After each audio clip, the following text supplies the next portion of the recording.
नमस्कार दोस्तों, स्वागत है आपका हमारे चैनल पर। वीडियो को अंत तक जरूर देखें। भगवान आपकी सभी मनोकामनाएं पूर्ण करेंगे। वीडियो अच्छी लगे तो लाइक, कमेंट, शेयर, सब्सक्राइब जरूर करें। धन्यवाद। वैशाख मास के कृष्ण पक्ष की चतुर्थी तिथि को संकष्टी चतुर्थी व्रत किया जाता है। धार्मिक मान्यताओं के अनुसार इस दिन विधिवत पूजा अर्चना करने से विघ्नहर्ता गणेश सभी तरह के विघ्न को दूर कर देते हैं और घर परिवार में सुख शांति बनी रहती है। किसी भी माह की चतुर्थी भगवान गणेश को समर्पित होती है, लेकिन वैशाख संकष्टी चतुर्थी का विशेष महत्व है। मान्यता है कि इस दिन व्रत करने और कथा सुनने से मात्र से ही भगवान गणेश का आशीर्वाद बना रहता है और सुख शांति और समृद्धि में अच्छी वृद्धि होती है। आइए जानते हैं वैशाख संकष्टी चतुर्थी व्रत कथा के बारे में। पहले हाथ में कुछ अक्षत ले लें।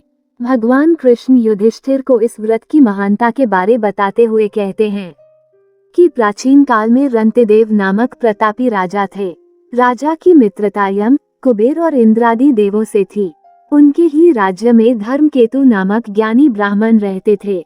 उनकी दो पत्नियां थीं, एक सुशीला और दूसरी चंचला। सुशीला कोई ना कई व्रत करती थी, जिससे उसका शरीर दुर्बल हो गया। वहीं चंचला कोई व्रत नहीं करती थी और भरपेट भोजन करती थी। कुछ दिनों बाद सुशीला को शुभ लक्षणों वाली एक कन्या हुई और चंचल को पुत्र रत्न की प्राप्ति हुई। कन्या की शुभता देखकर चंचला सुशीला को ताना देने लगी, अरे सुशीला, तुमने इतने व्रत और उपवास किए हैं, जिसकी वजह से तुम्हारा शरीर जर्जर हो गया, फिर भी एक कृषिकाया कन्या को जन्म दिया। मुझे देख, मैं कभी व्रतादि के चक्कर में न पड़कर हष्ट-पुष्ट बनी हुई हूँ और वैसे ही बालक को भी जन्म दिया है। चंचला की बातें सुशीला के हृदय में चुभने लगीं। वैशाख चतुर्थी के दिन सुशीला ने पूरी भक्ति भाव के साथ संकटनाशक गणेश चतुर्थी का व्रत किया। व्रत से प्रसन्न होकर गणेश जी ने दर्शन दिए।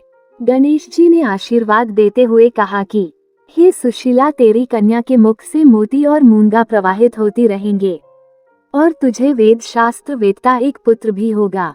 वरदान को देने के बाद गणेश जी अंतर ध्यान हो गए। वरदान के बाद कन्या के मुंह से मोती और मूंगा झड़ने लगे और कुछ दिनों बाद एक पुत्र की प्राप्ति भी हुई। उसके कुछ दिनों बाद ही धर्मकेतु का स्वर्गवास हो गया और उनकी मृत्यु के उपरांत चंचला घर का पूरा धन लेकर दूसरे घर में जाकर रहने लगी। लेकिन सुशीला पति के घर में रहकर ही पुत्र और पुत्री का पालन पोषण करने लगी। कन्या की वजह से सुशीला के पास काफी धन एकत्रित हो गया। इस कारण चंचला सुशीला और उसके परिवार से ईर्ष्या करने लगी। एक दिन हत्या के उद्देश्य से चंचला ने सुशीला की कन्या को कुएं में धकेल दिया।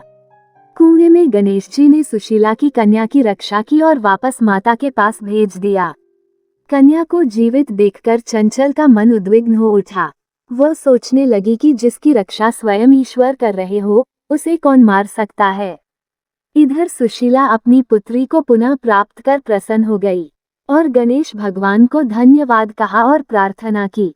चंचला सुशीला की कन्या के चरणों में नतमस्तक हो गई और अपने किए की माफी मांगने लगी। चंचला ने सुशीला से कहा कि सुशीला, तुम बहुत दयावान हो और दोनों कुलों का उद्धार करें। जिसकी रक्षा स्वयं भगवान करते हों, उसका मनुष्य क्या बिगाड़ सकता है। इसके बाद चंचला ने भी वैशाख मास के कृष्ण पक्ष की चतुर्थी तिथि का व्रत किया। गणेश जी की कृपा से दोनों परिवारों के बीच सब सही हो गया। जिस पर गणेश जी की कृपा होती है, उसके शत्रु भी मित्र बन जाते हैं। भगवान गणेश ने जिस प्रकार सुशीला की मदद की, उसी तरह वे सभी की मदद करें।